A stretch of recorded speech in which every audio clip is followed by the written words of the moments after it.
Hi, my name's Emily McGeorge. I go to Westville North High School, and this year for my Global Scholars Project, I did Shopping Fair Trade. So why is this a global issue? My global issue is dealing with poverty, and it focuses on how fair trade helps boost the economy for underdeveloped nations. What is fair trade? So basically, fair trade is an agreement between two countries designed to help producers of goods in developing countries achieve sustainable and equitable trade relationships. The money made from these goods and products sold and goes straight back to the producers to help them afford life essentials such as food, shelter, water, healthcare, education. Why is fair trade important? By being aware of fair trade and its advantages, we can help people in need make a living off of their hard work, which allows them to provide for their families and get payment for their labor. And then if we keep buying products without considering where it came from and what costs we are adding to the problem and not being a part of the solution because we are exploiting workers in developing countries, so the cons are outweighing the pros. And then what countries are involved in fair trade? There's over 120 countries involved in fair trade. Countries that have products being made in them are Colombia, India, Vietnam, Ghana, South Africa, Costa Rica, Honduras, Nicaragua, and etc. And then countries that sell some products of fair trade are the United States, Great Britain, Australia, Chile, Mexico, Canada, Israel, Jordan, Peru, etc. So here's a map that shows which countries are involved in fair trade. So all the yellow ones are producers of fair trade products, and then all the blue ones are like they buy the fair trade products and sell them in their countries, and then the green shows both. Some examples. So in Ghana, there's a fair trade agreement. They're the second largest producer of cocoa. So companies such as Faro, Mars, and Hershey have a company or organizations in Ghana that help produce their chocolate. And then Coupa Cocoa, is the fair trade organization that works with those companies, and they produce the chocolate for these big well-known companies. This company helps stop child labor in Ghana and in the chocolate industry. And then here's another example of a woman from Ghana who produces hair care products. In addition to cocoa, hair care products are made there, cloth and clothing are also made in Ghana.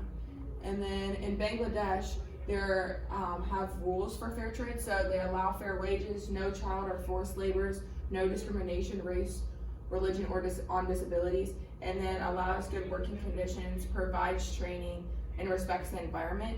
And then in Bangladesh, products such as cloths, clothes, baskets are being produced. There's an organization called Protiki that is a part of the fair trade, and they help the poor, rural, and disadvantaged women in Bangladesh sell their items and make a living for themselves.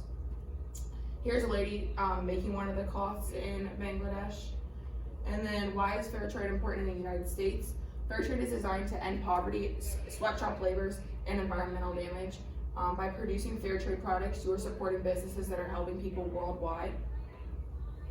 And then some examples of fair trade that are sold in the United States is Ben & Jerry's ice cream, the kind like granola bars, Starbucks, Kirkland, which is Costco brand, and then Trader Joe's sell fair trade items too. And then stores in Ohio where these items can be purchased. There's a place in Columbus called Global Gifts, and there's also World Pieces in Columbus. And then the Market Path Fair Trade store in Akron, Ohio also has fair trade items you can buy. But along with your local grocery stores such as Kroger, Trader Joe's, and Costco also sells fair trade items. So another place that I reached out to is the Roosevelt Coffee House. A lot of their coffee blends come from fair trade companies. So the Alam Specialty Coffee is an organization that goes beyond fair trade, and they provide resources for farms and communities to help improve the lives of its citizens. And then Shabako is a organic coffee blend from Ethiopia, and then Ali Coffee comes from Brazil, and they work together to benefit coffee farms. And then Roosevelt Coffee said that they chose to sell fair trade items in their store to help give back to small, hardworking communities instead of big corporations, only to give back less than 25% of their profits to its workers.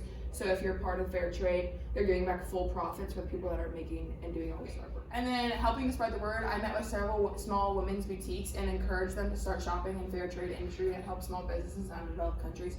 So I had interviews with 5 different small women's boutiques in Ohio and just explained to them what fair trade was and how it affects poverty around the world, and by shopping and selling fair trade items in their store, they can be a help with the like cause instead of the problem. And then I wanted to help them gain awareness of fair trade and poverty. And then some of the shops I met with told me that they already have partnerships with small trade companies and they already sell the items in their shop. For the advice I would give to future students, I would just say pick a topic that interests you a lot and that you'll be passionate about finding research for, because if you don't, then you're not going to want to like interview people and research about it. And then Global Scholars has allowed me to have so many learning opportunities about different cultural and global issues around the world.